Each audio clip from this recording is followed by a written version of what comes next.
ও সীমাত, ও ইবনে জিয়াদ, আমার বিরুদ্ধে যুদ্ধ করতে আইসো। আমার নানা তোমাদের কলমা শিখেছে, কোরআন দিছে আমাদেরকে। আমি কি আমার নানার মতো দেখতে দেখা যায় না? সুবহানাল্লাহ। এরপরেও কারা আমার নবীর নাতির গলায় ছুরি চালাতে পারে? এরা কি মুসলমান না মুনাফিক? মুনাফিক। জোরে বলেন কি? কারণ ডাইরেক্টর কাজের না, দেখতে দেখা যায় টুপি আছে, সব আছে, দাড়িও আছে, কিন্তু সমস্যা হলো মাঝে মাঝে মদ টদ খায় আর কি। এজিদে মাঝে মাঝে কি করে? একটু মদ টদ খায়। তো এজিদের প্রশংসায় আবার আমাদের কিছু আলেম ওলামা আজকে খুব ব্যস্ত। ইমাম হুসাইন আহলে বাইতের ভালোবাসার খবর নাই। আছে কি না এই ধরনের অবস্থা? তুমি তোমার খাসালতে, তোমার কথায় প্রমাণ করো না তুমি এজিদের না হুসাইনের। প্রমাণ যদি করতেই হয় তুমি এজিদের দল থেকে নয়, হুসাইনের এই কারবালা থেকে ইসলাম জিন্দা হতা হে সেখানে আসো, তবেই তোমার নাজাত মিলবে। জোরে বলেন ঠিক কিনা? এবার আমার বন্ধুরা, আমার হুসাইন বলতেছে, মেরা नाना ने कलमा सिखाया, क्या मोहम्मद का प्यारा नहीं हो, मुझ पे क्यों बंद करते हो पानी, क्या मोहम्मद का प्यारा नहीं हो। पानी কেন বন্ধ করছো? নবীজি প্যারা আমি, কেন আমাদের জন্য পানি বন্ধ করলা? মেরে ও মদিনা যাহা মেরা ঘর হ্যায়, যে মদিনার মসজিদে নববী এটা ছিল আমাদের ঘর, ও ঘরে আমি খেলাধুলা করেছি, আজকে যেখানে তোমরা জিয়ারত করতে যাও। সুবহানাল্লাহ, কত সৌভাগ্য। ও মদিনা যাহা মেরা ঘর হ্যায়, আর মসজিদ में उस घर का दर है, क्या मैं उस घर में खेला नहीं हूँ, क्या मैं उस घर में खेला नहीं हूँ, क्या मैं उस घर में खेला नहीं हूँ, क्या नबी का नवासा नहीं हो, मुझ पे क्यों बंद करते हो पानी, क्या मोहम्मद का प्यारा नहीं हो। এবার ইমাম হুসাইন, মনে আছে কিনা আপনার, রোজা থেকে বিদায় নিবেন, আমার নবী বলল, ও হুসাইন যাও যাও, বিদায় দিলাম, তবে কিছুদিন পরে আবার তোমার সঙ্গে আমার দেখা হয়ে যাবে। ইমাম হুসাইন এবার জান্নাতুল বাকিতে আসলেন। মা ফাতেমা যেখানে ঘুমাই আছেন, মাজিদ আপনি তো আমাদেরকে নবীর জন্য কুরবানি করেছেন, নবীর জন্য তথা নবীর উম্মতের জন্য কুরবানি দিয়েছেন। আমার নবীর 3 দিন খুঁজে পাওয়া যায় না মদিনার জমিনে, কোথায় জানি গিয়েছে। সাহাবা একরাম খুঁজে হয়রান। আমার সংক্ষেপে বলে দেয়, আমার নবী একটা পাহাড়ি গুহার মধ্যে গিয়া রব্বি হাবলি ইয়া উম্মতি বলে 3 দিন ধরে খানা নাই পিনা নাই, শুধু কাঁদতেছে আর কাঁদতেছে। সুবহানাল্লাহ বলেন। কাদের জন্য? কাদের জন্য বলেন? আমাদের জন্য। আর আমার নবীর দাবি কি জানেন? আমার নবীর যে একটা দাবি আছে আল্লাহ কাছে। আল্লাহ বলছেন কোরআনে, উম্মতরা, নবীজি বলছেন, কুল্লা আলাইকুম কুল্লা আলাইহি কুল্লা আসআলুকুম আলাইহি আজরা ইল্লাল মুওয়াদ্দাতা ফিল কুরবা। আমার তো, আমি যে তোমাদের জন্য এত চাই, এত পাগল, আমার দাবি করার কিছু নাই, শুধু একটা অনুরোধ, একটা দাবি তোমাদেরকে করি, সেটা হলো আমার আহলে বাইতকে ভালোবেসো, আমার পরিবারকে ভালোবেসো। সুবহানাল্লাহ বলেন। এত কিছুর বিনিময়ে তিনি পরিবারকে ভালোবাসার কথা বলছেন। তাহলে চিন্তা করে দেখেন যে এই দাবিটা আমাদের কাছে আছে আমার নবীজির, এটা পালন করার দায়িত্ব আমাদের আছে কি নাই? আমার বন্ধুরা, আলী গিয়েছেন, আবু বকর গেলেন, ওমর গেলেন, কারো কথায় আমার নবী মাথা মুবারক উঠান না। আবু বকর বলে, ইয়া রাসূলুল্লাহ, আমার একটা নেক কেমন দামি, একটা রাতের নেক কেমন দামি। আমার ভাইয়ের একটু চাপ চেপে বসেন, অনেকে জায়গা হচ্ছে না, কষ্ট করে একটু সামনে আসেন ভাই, শীতের দিনই আছে, খুব বেশি গরম নাই, একটু কষ্ট করে সামনে আসেন, আসেন এর সামনে আসেন, আরেক ভাইকে জায়গা করে দেন। এবার দেখে গেল আমার নবীজি হামক উদ্দানি জবান কথা বলেন না। আবু বকর বলতেছি, ইয়া রাসূলুল্লাহ, একটি দিনের নেক আপনি বলেছেন কিয়ামত পর্যন্ত যত মুসলমান হবে তাদের নেকের পাল্লা যত ভারী হবে সবার মিলে, আমি আবু বকরের একদিনের নেক তার চেয়ে বেশি ভারী। সুবহানাল্লাহ। আমি আমার সেই নেক, আরো যত নেক আছে, আরো যত নেক আসবে, সব নেক নবী গো আমি আপনার উম্মতের জন্য কুরবান করে দিলাম, দয়া করে নবী আপনি মাথা মুবারক উঠান। আমার নবী কথা শুনে না। ওমর বলে, ইয়া রাসূলুল্লাহ, আপনি বলেছেন আকাশে যত তারকা আছে, কত তারকা আছে আমি জানি না, আপনি জানেন, কারণ আপনি জেনেই বলেছেন যে আকাশে যত তারকা তত সওয়াব আমার, তত নেক আমার ওমরের আছে। সুবহানাল্লাহ। ইয়া রাসূলুল্লাহ, আমি আমার কথা দিলাম, আমার যত নেক আছে সব নেক আপনার উম্মতের দিলাম, দয়া করে আপনি মাথা মোবারক উঠান। আপনার জন্য আপনার কান্না শুনে আশেপাশের উট মহিষ গরুগুলি দুম্বা ভেড়াগুলি খাবারে মুখ লাগায় না। আমার নবীর জঙ্গলের পশুরা চিনে, আমার নবীর আশিকরা চিনে, ওই মুনাফেক গুলি এজিদের গোষ্ঠীগুলি আমার নবীরে চিনল না।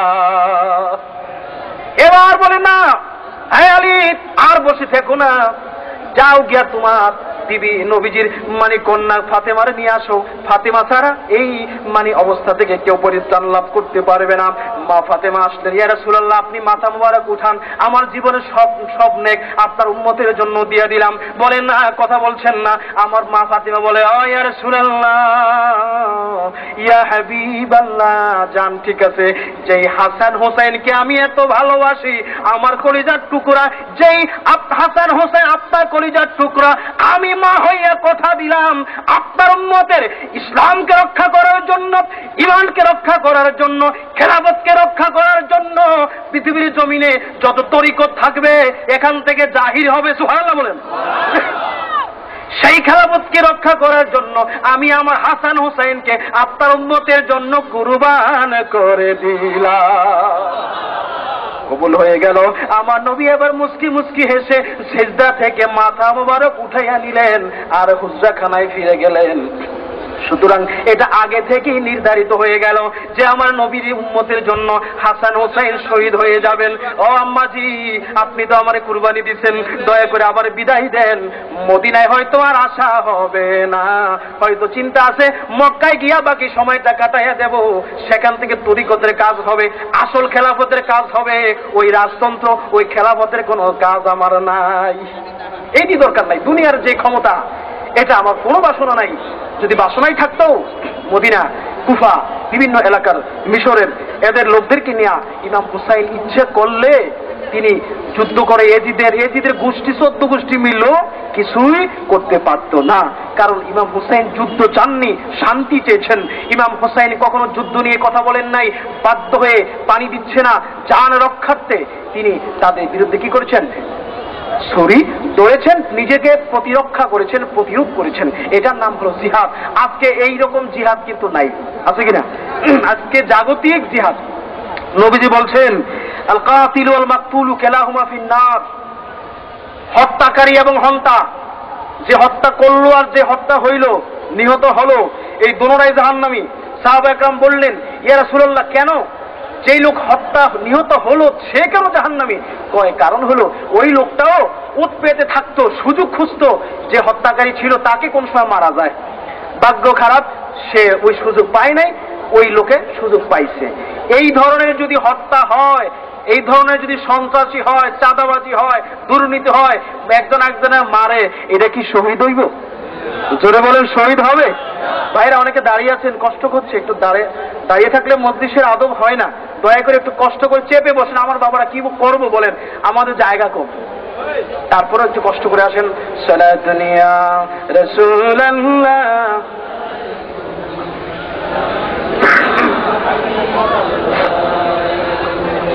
সালাতুন ইয়া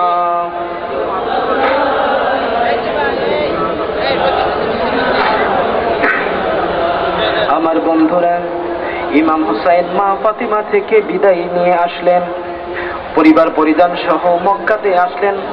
বেশ কিছুদিন মক্কাতে অবস্থান করলেন। কুফাবাসী একের পর এক চিঠি দিতে লাগলো, ইমাম হুসাইন আপনি দয়া করে আমাদের কাছে আসেন, আমাদের তরফ থেকে আপনি বয়াতটা গ্রহণ করেন।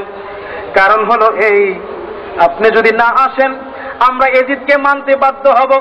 হাসরের ময়দানে যদি আল্লাহ জিজ্ঞেস করে, ও কুফাবাসী কেন তোমরা এজিদের হাতে বয়াত নিলা? এজিদ তো কোনো সুস্থ মানুষ না, এজিদের কাছে তরিকত নাই, এজিদের কাছে খেলাফত নাই, এজিদ তো জোর করে ক্ষমতায় বসেছে, জোর করে ক্ষমতায় বসার জন্য হাসানকে বিষ পান করে শহীদ করাইয়া দিয়েছে, ঠিক কিনা বলেন? সুতরাং কেন এজিদের হাতে কেন বয়াত নিলাম?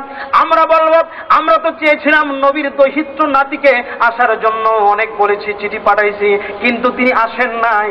সুতরাং বাধ্য হইয়া আমরা এজিদের কাছে বয়াত নিছি। কেমন ঠেকানো কথা। একটা না, দুইটা না, 150টা চিঠি পাঠাইছে মক্কায়, মদিনায়। ইমাম হোসাইন আপনি আসেন, আপনার জন্য জান পরান সব যায়। এমন ভালোবাসা বাসে, বিপদ হইলে আর দাঁড়ে নাই।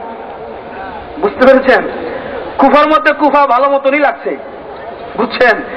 কুফাবাসীর কাছে কুফা ভালো মতন লাগছে, ভালোবাসা দরদে একেবারে ফাইটটা যায়, কিন্তু বিপদ হইলে কি আর কাছে নেই। এই হলো কুফাবাদের বাসীদের ভালোবাসা। এমন ভালোবাসা বাড়ছে, বাঁচতে বাঁচতে গিয়া ইমাম হোসাইনকে এবং আলীকে একেবারে খেলাফতের মানে সত্ত্বাধিকারী মনে করে, আবু বকরকে গালিগালাজ করে, ওমরকে গালিগালাজ করে, উসমানকে গালিগালাজ করে। এই ধরনের শিয়া টাইপের কোনো কিছু ইসলামে নাই, বলেন ঠিক কিনা? এমন ভালোবাসারও দরকার নাই। এবার আমার বন্ধুরা, ইমাম হোসাইন বাধ্য হলেন রওনা দেওয়ার জন্য। এবার ওনার চাচাতো ভাই আকিল, মুসলিম বিন আকিলকে বললেন, ও চাচাতো ভাই আকিল, তুমি আমার তরফ থেকে আগে যাও, কুফাতে গিয়া খবর নাও, দেখো যে কুফাবাসীর পরিস্থিতি কেমন, তাদের মন মানসিকতা কেমন। তুমি যদি সেখান থেকে গ্রিন সিগন্যাল দাও, সবুজ সংকেত দিয়া চিঠি লিখে দাও, আমি হোসাইন তারপরে আসব। ইমাম হোসাইন চিঠি লিখলেন কুফাবাসীর কাছে, হ্যাঁ কুফাবাসী, আমার পক্ষ থেকে আমার খলিফা হিসাবে আমি আকিলকে পাঠাইলাম, তোমরা আমার কারণে আমার কাছে, আকিলের কাছে আমার পক্ষ থেকে মানে তোমরা বয়াত সেখানে নেও, কারণ আমি তার কিছুদিন পরেই আসতেছি। মুসলিম বিন আকিল চিঠি লইয়া আসলেন, সঙ্গে ওনার দুই সন্তান মুহাম্মদ এবং ইব্রাহিম। বলে, আব্বা গো আপনি কোথায় যান? বলে, আমি কুফায় যাব। আব্বা হুজুর আমরাও আপনার সঙ্গে যেতে চাই। সুবহানাল্লাহ বলেন। আসলে ফাইজা জা আজালুহুম ফালা ইস্তাখিরুনা সাআতাও ওয়ালা ইস্তাকদিমুন, মরণ যার যেখানে আছে, শহীদ যে যেখানে হবে, কারবালাতে ইমাম হোসাইন শহীদ হবে, যতই পিছুবা হতে চাক সম্ভব। আমার নবীর গায়েবী খবর, আগাম সংকেত যা দিছেন, এক চুল পরিমাণ কমপ্লিট না হওয়া পর্যন্ত কিন্তু কিয়ামত হবে না। যত ছোট ছোট কিয়ামতের আলামত বলেছেন, যত বড় বড় আলামত বলেছেন, প্রত্যেকটা আলামত সম্পন্ন না হওয়া পর্যন্ত, এক চুল পরিমাণ বাকি থাকা পর্যন্ত কোনো কিয়ামত হবে না। জোরে বলেন সুবহান। হুসাইন ইমাম মুসলিমকে পাঠাইলেন। কুফাবাসী ইমাম মুসলিমকে পাইয়া যেন হুসাইনকে পেয়েছে, পাগলের মতো দৌড়ে আসলো, বয়াত নিতেছে। একে একে অল্প কয়েকদিনের মধ্যে 40,000 লোক কুফাবাসী বয়াত নিয়ে নিল। সুবহানাল্লাহ বলেন। বয়াত আছে কিনা বলেন? বয়াত কিয়ামত পর্যন্তই আছে। রাজতন্ত্রের বয়াতের কথা বলা হয় নাই, এজিদের কাছে বয়াত না, তরিকতের বয়াত, যার মধ্যে রুহানি সম্পর্ক আছে, যার মধ্যে রুহানি খবর আছে, তোর বলেন সুবহানাল্লাহ।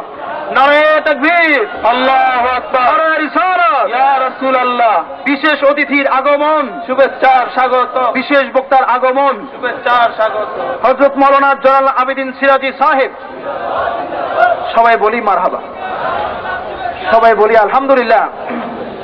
বুঝতেই পারতেছেন ওনারা দাওয়াতি মেহমান। আমি যদিও দূরে থাকি, তবুও আপনার দেশের ছেলে, আসছি, কিছু কথা বললাম, কথা শেষ করা যাবে না, বুঝতেই পারতেছেন। ওনারা আলোচনা করবেন, ওনাদেরকে সময় দিতে হবে। আমি মাঝে মাঝে তো আপনাদেরকে শোনাই, এতে করে আপনারা কি রাগ হন? আমি এখন ইনশাল্লাহ শেষ করে দিচ্ছি। অতঃপর ইমাম মুসলিম বললেন যে ঠিক আছে, কুফার খবর খুব ভালো, এ করে চিঠি পাঠিয়ে দিলেন। চিঠি তো যাচ্ছে, বর্তমানের মতো তো আর ইমেল নাই, SMS নাই, এইরকম মোবাইল নাই। তখন চিঠি যেতে অনেক দিন, সপ্তাহ, মাসখানিক সময় লেগে যায়। চিঠি যাচ্ছে তো যাচ্ছে, এইদিকে পরিবেশটা ভিন্ন হয়ে গেল। কুফাবাসী জীবন দিয়া যেখানে ভালোবাসার কথা বলল, সেখানে আজকে যে কোনো একটি ঘটনাকে কেন্দ্র করে ইবনে জিয়াদ যে বাদশাহ, যে এরা গভর্নর, সে কুফার গভর্নরের রাজ দরবার যখন ঘেরাও করলো, ঘেরাও করার পরে তখন যখন ইবনে জিয়াদ ভয় দেখাতে শুরু করলো, আস্তে আস্তে সব পলায়ন শুরু করলো। নাউজুবিল্লাহ। 40,000 এতক্ষণ ছিল। যখন নামাজ পড়লেন ইমাম মুসলিম, ইমামতি করলেন, পিছন দিয়া দেখে অনেক নাই। আসর নামাজ পড়লেন, তারপরে দেখলেন কমে গেছে। মাগরিব নামাজ পড়লেন, পিছনে মাগরিবের আগে দেখলেন 500 জন আছে। মাগরিব নামাজের সালাম ফিরায় দেখে একজনও নাই। বুঝতে পেরেছেন? এই ধরনের ভালোবাসার দরকার নাই। যাই হোক, আমরা আমার বন্ধুরা, তারপর নির্মম পরিস্থিতি হয়ে গেল। এদিকে তো পরিস্থিতি যে উল্টা হয়ে গেছে, ইমাম হোসাইন তো খবর পাইছেন, যদিও ওনারা কাশফের মাধ্যমে জানলেও তো আসতে হবে, হবে কি না? আসতে হবে। আমার নবীজি ওহুদের ময়দানে দান বড় শহীদ হবে সব জানে, জানি না বললো, ও আমার সাহাবারা, ওই পাহাড়ের গিরিপট্টার মধ্যে 50 জন তীরন্দাজ থাকবা, যদি দেখো আমাদের সাহাবাদের মাথার মগজগুলি পাখিরা নিয়ে খায়, তারপর গিরিপথ ছাড়বা না। তার মানে নবীজি আগে সংকেত দিছিলেন, কিন্তু তারা বুঝে নাই, বুঝতে ভুল করেছে, অভিজ্ঞতা কম, যুদ্ধের বেশি অভিজ্ঞতা নাই, এর আগে মাত্র বদরের যুদ্ধ হয়েছে, যার কারণে তারা মনে করছে যুদ্ধ তো জয় লাভ করছি, ফাঁকটা দিয়া চলে আসছে গনিমতের মাল নেওয়ার জন্য, এই দিকটা আতর্কিত ভাবে খালে আক্রমণ করে এই অনেক ঘটনা। তো এখানে কথা হচ্ছে যে কিছু কিছু ব্যক্তি কয়, আমার নবী যদি এটা জানতো তাহলে কেন ওদের ময়দানে গেল? আরে বেকল, আমার নবী জানতো না তুমি বলতেছো, তার মানে কি আল্লাহ জানতো না তোমার কথায়? তা আল্লাহ যদি জানেন যে হাবিবের ভালোবাসা সব সৃষ্টি করলেন, সে হাবিবকে বলতে পারলেন না নবী গো উহুদের ময়দানে যাবেন না, আপনার ক্ষতি হবে, আপনার ক্ষতিগ্রস্ত হবেন? এটা বলেন নাই। কেন বলবেন? এটা করলে তো ইসলাম টিকবে না, ইসলাম কায়েম হবে না। ইমাম হোসাইন কারবালার ময়দানে শহীদ না হলে তো ইসলাম নতুন করে জিন্দা হবে না, ঠিক কিনা জোরে বলেন? আল্লাহ পাক সেই হুসাইন ইসলামে আমাদের থাকার তৌফিক দেও। কারবালার পর থেকে কারবালার ভালোবাসা নিয়ে এই হুসাইনি মাদ্রাসার জন্য আমাদের মন প্রাণকে ঝুঁকে দেব। আল্লাহ আমাদের সকলকে সেই তৌফিক দান করুক। সকলে বলি আমিন, আমিন সুম্মা আমিন। ওয়া আখিরু দাওয়ানা আনিল হামদুলিল্লাহি রাব্বিল আলামিন। আসসালামু আলাইকুম ওয়া রাহমাতুল্লাহি ওয়া বারাকাতুহু।